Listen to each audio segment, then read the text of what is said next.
No,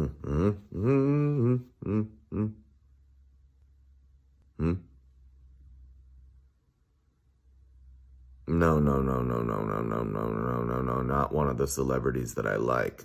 6:30 in the morning. I haven't even taken my retainers out. My day is already ruined. You know what? It's time for a special report.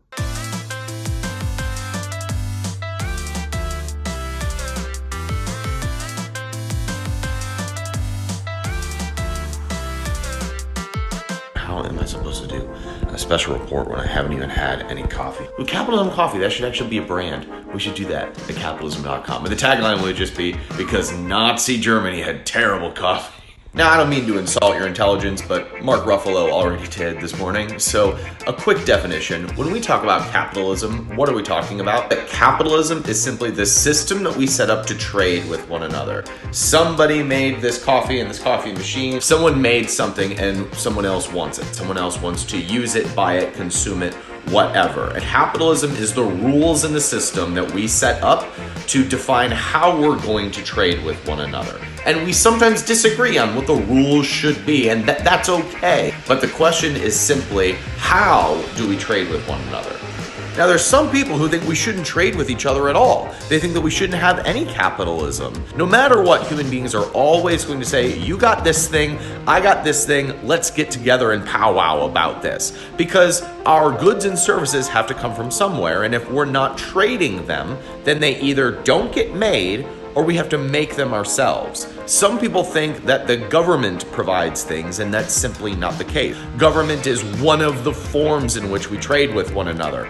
That guy has that thing, I don't have that thing, so I'm gonna elect someone to go trade it for me. Well, if we just listen to the media, we hear why capitalism is bad, and really what we hear is all the examples in which government and businesses got involved together. So two forms of trade tried to collide, and it's not working so well. In fact, I read the article that Mark Ruffalo tweeted out, and it was all about how businesses are getting in bed with politicians, and so capitalism is bad. Look, free trade isn't bad. Freedom isn't bad. None of that is bad. What is bad is when the two things come together and they conflict with one another, because now no one gets what they want. We're simply forcing each other to do things. That's always bad. At the end of the day, what we are deciding is whether or not we're going to trade with one another freely, free exchange, or if we're going to have force. Now, personally, just so you know my bias, I am an anti-force person.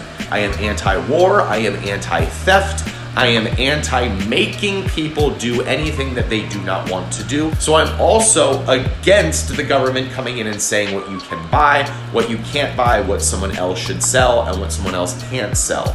Anytime there is force, I'm against it. In fact, there was a moment where this idea really changed my life, and it was when one of my economics professors in college talked about how capitalism is just the system that we're trading with one another. So if you see a group of people with a really specific need, it's an ethical, moral responsibility for you to go provide that as a business. And it's the most loving, ethical, giving thing that you could do, to see a group of people who have a need for something and for you to go provide it. And the beauty of freedom is that we have a way for us to exchange. It's called dollars, it's called purchasing, and some people get rich by solving really big problems. Now, there are some people who say, well, that's all fine up to a point, but there's a certain point in which capitalism breaks down, and that's right now, they say. Well, they're kind of right. They have a couple things right here. See, capitalism does stop working if there is force involved. So sometimes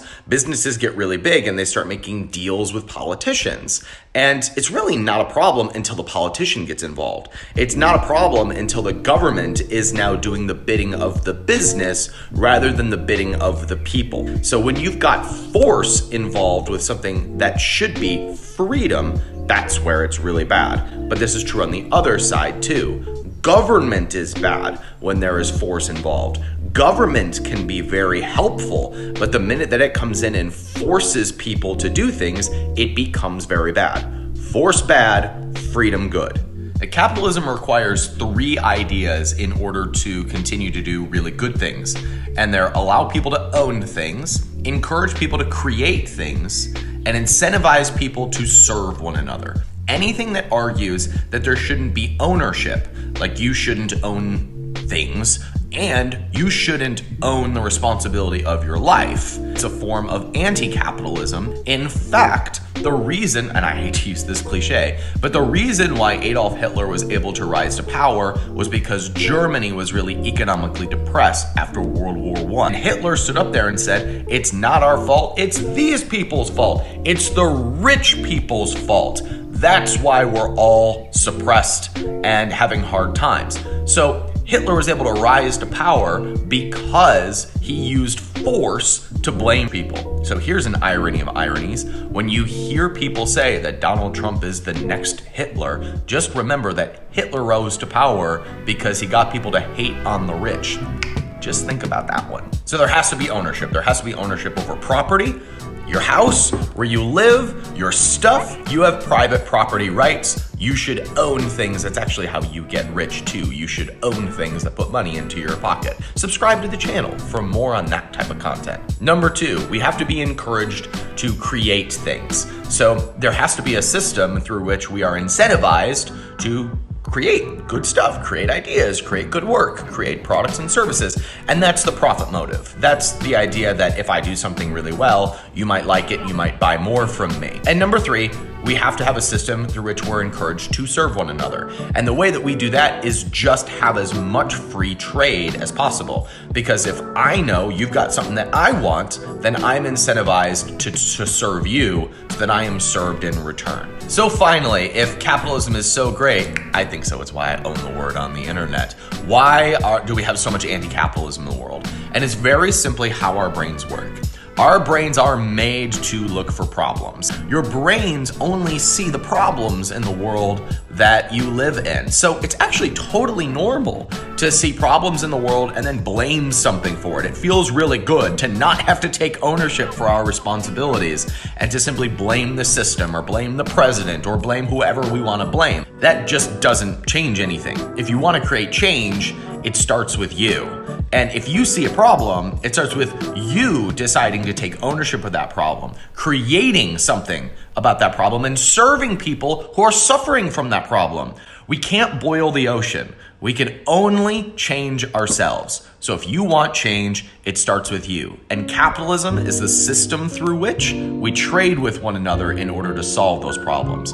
We never run out of problems. We've always got more, which is why capitalism will always be the preferred system for change. Hey, thanks for watching Capitalism.com. This has been a special report from Ryan Daniel Moran. Subscribe to the channel. We mostly talk about business and making money. Because if you solve problems, I think you should get rich. I think you should make all the money that you want. And guess what? That's how you make money. If you want to get rich, if you watch YouTube for content about how to make money, it's really about finding people who want something and being the person who takes ownership to create value for that group of people. And guess what? They reward you in the form of dollars.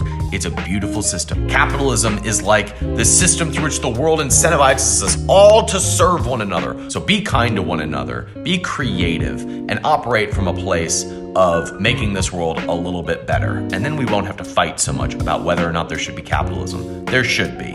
Freedom is a really good thing.